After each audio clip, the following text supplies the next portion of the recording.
पहले करंट को हम लोग दिखा दें, ठीक है ना, करंट दिखा देंगे। ये तो एरो तो बनाया ही नहीं, बस मुझे लिखना है। मैंने यहाँ लिख दिया, इसमें कौन सा करंट जा रहा, इस ब्रांच में हमने दिखा दिया, इस ब्रांच में करंट कौन जाएगा, अच्छा। तो इस तरह का जहाँ पे एडजस्टमेंट मिलता है, क्योंकि थोड़ा सा आप पढ़े हुए पहले कैपेसिटर में वहाँ देखा था आपने किस तरह का एडजस्टमेंट जो होता है वो व्हीटस्टोन ब्रिज होता है।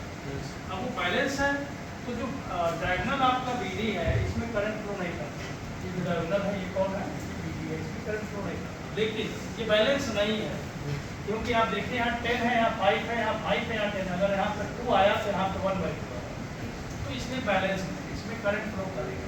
तो हम इसमें मान लेते हैं कि I3 करंट फ्लो कर रहा है, तो और इसमें हमने I2 मान लिया, तो बता सकते हैं कि इसमें कितना करंट जाएगा, I1 प्लस I3, आप बताएंगे I1 प्लस I3 करंट इधर जाएगा। अब बताइए इसमें कितना करंट आएगा, इधर से कौन आ रहा है, I3 आ रहा है, इधर से कौन आ रहा है, I2 आ रहा है। तो दोनों मिल गए, तो इधर कौन गया, I2 प्लस I3, समझ गए कि नहीं समझ गए। और यहाँ पर अब कौन आया, आप बताओ, इधर से और हमने यहाँ प्लस लिख दिया जो गलत हुआ है, गलत हुआ है, मैंने प्लस लिखा है तो गलत हुआ है, क्योंकि यहाँ तो माइनस की बात हो रही है ना। देखो ध्यान से देखो, I1 इधर आ रहा था, उसमें से I3 निकल गया, तो यहाँ कौन आया, I1 माइनस I3। अब इस पॉइंट पर हम लोग चेक करें, इधर से आया I1 माइनस I3 और इधर से आया प्लस I2 और प्लस I3, बोलो भाई, I3 और I3 कैंसिल हो गया, क्या बचा, I1 प्लस I2। इधर से हम मान लेते हैं कि I जा रहा है, तो यही I दो पार्ट में बट गया, I1 प्लस I2। यहाँ आके जब दोनों मिल गए, तो दोनों मिल के फिर क्या बन गया, I1 प्लस I2। तो कोई डाउट है आपको इसमें, बोलो भाई। अब आपको यहाँ सबसे पहले I1, I2 और I3 तीनों निकालना है, समझ में आ रहा कि नहीं आ रहा। तो तीन वेरिएबल का मान निकालने के लिए, तीन अननोन राशियों का मान निकालने के लिए कम से कम कितने इक्वेशन की जरूरत होती है, 3 इक्वेशन, 3 की जरूरत होती है। इसका मतलब कि 3 लूप हमें लेना पड़ेगा और हर लूप में किरचॉफ का नियम अप्लाई करना पड़ेगा। तो अब 3 लूप हम लोग कौन कौन सा ले लें, सबसे पहले लूप हम डिसाइड कर लेते हैं। देखिए हमने डिसाइड किया ये वाला लूप, ठीक है भाई, हमने डिसाइड किया ये वाला लूप,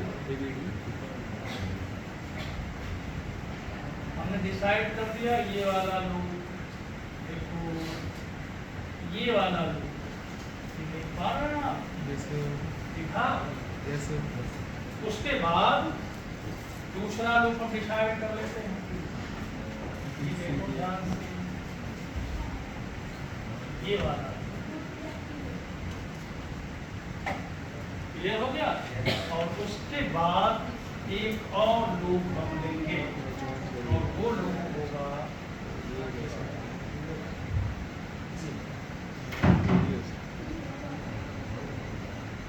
ये वाला।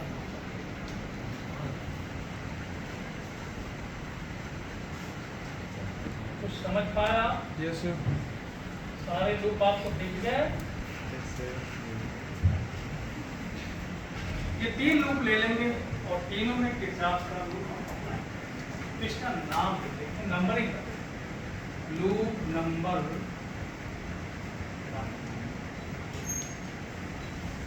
लूप नंबर 2 और ये है लूप नंबर 3। ये बात क्लियर हो गया। चलिए हम लोग शुरू करते हैं।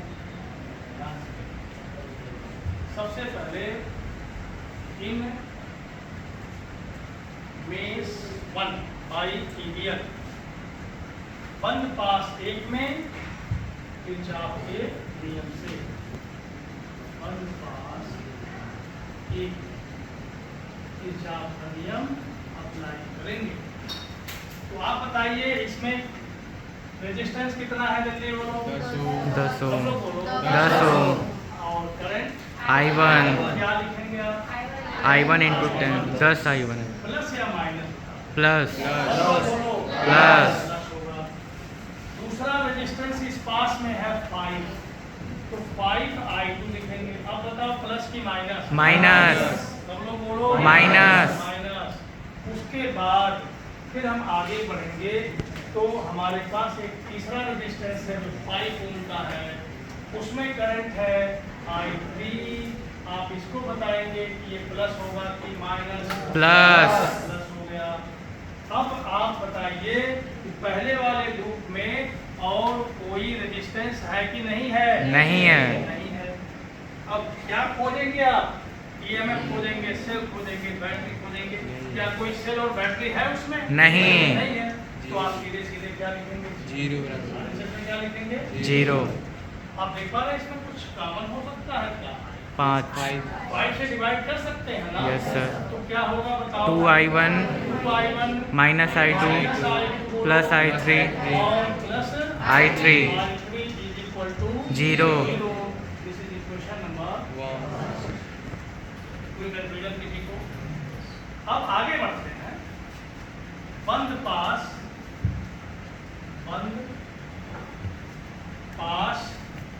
2 में किरचॉफ के द्वितीय नियम से। ठीक है भाई, क्लियर है ना? तो यहाँ पे हमने पास ले लिखा था, तो मैं लिख दे रहा हूँ बंद पास 1 में। ठीक है, अब ये आप समझ गए ना बढ़िया से? 2 वाले में आप खुद देख के बोला है 5 ओम का रेजिस्टेंस है और उसमें करंट है I1 माइनस I। क्या बताइए, प्लस की माइनस? प्लस। दिख रहा है ना? Yes sir. फिर इसके बाद हम दूसरा ले लेते हैं 10 ओम और एक और 5 ओम का है और उसमें करंट है I3। ये बीडी वाला देख लीजिए, बीडी वाला दिख रहा, करंट है I3। प्लस की माइनस? माइनस। माइनस। अब एक और रेजिस्टेंस है 10 ओम का और उसमें करंट है I2 plus I3 I2 plus I3 I3। 3 ठीक है, प्लस की माइनस? माइनस। क्या होगा? माइनस। अब देख लीजिए, उसको हमने लगा दिया और बाकी बताइए इस पास में और कोई रेजिस्टेंस नहीं है तो और ना तो कोई ईएमएफ है, इसको हम सॉल्व कर लेंगे। सॉल्व कर लीजिए, क्या आएगा? सॉल्व कर लेंगे। देखो यहाँ से 5I1 देखो तो और कहीं I1 है? नहीं है। लिख लो। हाँ, ठीक है, कैसे सॉल्व कर सकते हैं? I2 खोजो। यहाँ पे I2 यहाँ है? Yes sir. और कहीं I2 है? नहीं। तो नहीं ना बचेगा, -10I2। अब आ जाओ 3 पर, तो यहाँ से कितना I3 आ रहा? -5 I3 कितना होगा? -10 I3 और 10 यहाँ से आ गया, यस सर। -20 I3। कोई कंफ्यूजन होगा तो बोलना। इसमें भी डिवाइड कर सकते हो क्या? 5 से बोलो जल्दी। Yes sir. इससे डिवाइड करो। 5 से 5 से डिवाइड करो, क्या आया? I1 -2I3 -4 I3 0। Equation number second. Clear? अब हम क्या करेंगे? अब अगला कौन सा? अगला है जो भी है उसमें पहुंच जाइए। तो बंद पास कौन सा? तीसरे में ठीक है ना? बंद पास 3 में आएंगे। ठीक है, 3 में आप रेजिस्टेंस खोजें 5 है ना, तो 5I2 आप बताओ प्लस की माइनस? प्लस। अच्छा, बहुत बढ़िया। ये देखो 10 है और 10 में कौन है? I2 plus I3 plus I3 बता दो, प्लस की माइनस? प्लस। चलो बहुत बढ़िया। इसके बाद एक रेजिस्टेंस यहाँ पे है और इसमें करंट ये वाला है I और I की वैल्यू है I1 प्लस I2। तो जब हम ये वाला लिखेंगे 10 तो हमें लिखना पड़ेगा I1 प्लस I2। और अब देखते हैं प्लस माइनस बता दो। माइनस। ये प्लस माइनस बताओ। नहीं प्लस है, प्लस प्लस। हाँ, इसकी दिशा से प्लस। अब हमें यहाँ लिखना पड़ेगा। अब कोई रेजिस्टेंस इसमें नहीं है, नहीं। ईएमएफ है। हाँ 10 वोल्ट प्लस की माइनस बता दो। Plus plus plus B G equal to लिखेंगे तो यहाँ पे प्लस लिखेंगे। अब इसको भी हम लोग सॉल्व करेंगे। सबसे पहले I1 खोज लो। I1 यहाँ कितना है? 10 I1 समझ में आ रहा है आपको? 10 Yes, sir. I1 I2 खोजो। प्लस 5 10 I2 हाँ और 10 I2 20 I2 कितना हुआ? और 5 भी है 25 सर 5 भी है तो 25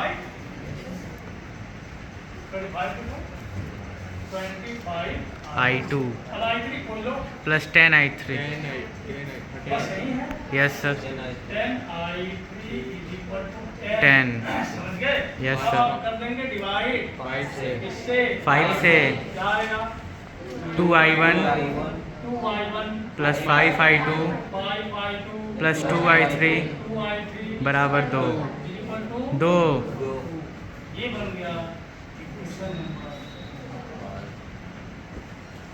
अब फिजिक्स के सारे रूल खत्म हो गए। क्या इसके बाद भी फिजिक्स आपकी कोई मदद कर सकता है? नहीं। अब कौन मदद कर सकता है? मैथ्स। अब मैथमेटिक्स से काम होगा। ये 3 समीकरण बन गए, तीनों को सॉल्व करना पड़ेगा। अब हम जल्दी से सॉल्व करते हैं, आप ध्यान से देखिएगा। ठीक है, कैसे सॉल्व करना है ये यहाँ मायने नहीं रखता, सॉल्व करना है बस ये मायने रखता है। ये ध्यान रखिएगा। तो अब कुछ करते हैं इसमें। देखो पहला जो क्वेश्चन यहाँ बना हुआ है, इसके जरिए हम I2 की वैल्यू निकाल लेते हैं। जब ध्यान से देखेंगे आप, इसके जरिए हम किसकी वैल्यू निकालेंगे? I2 की वैल्यू निकालेंगे। तो हम पहले यहाँ लिखेंगे समीकरण 1 से। अब हम यहाँ से लिखना शुरू करते हैं, आप ध्यान दीजिए। ठीक है, समीकरण 1 से ध्यान दीजिएगा। समीकरण 1 से, समीकरण 1 से हम I2 की वैल्यू निकाल रहे हैं। बाकी सबको हम ले जाते हैं RHS में। तो जब ये RHS में जाएगा माइनस आएगा कि नहीं आएगा? माइनस 2I1 माइनस I3 होगा कि नहीं होगा? और इसमें पहले से माइनस है, सारा माइनस है, अगर खत्म करेंगे तो क्या आएगा? 2I1 प्लस I3 और इसको हम बना लेंगे इक्वेशन नंबर 4 ठीक है।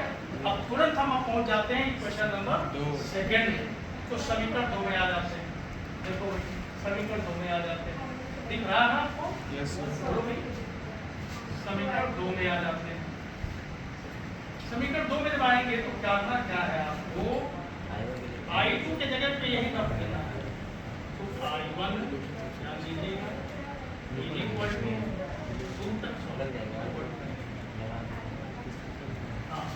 -2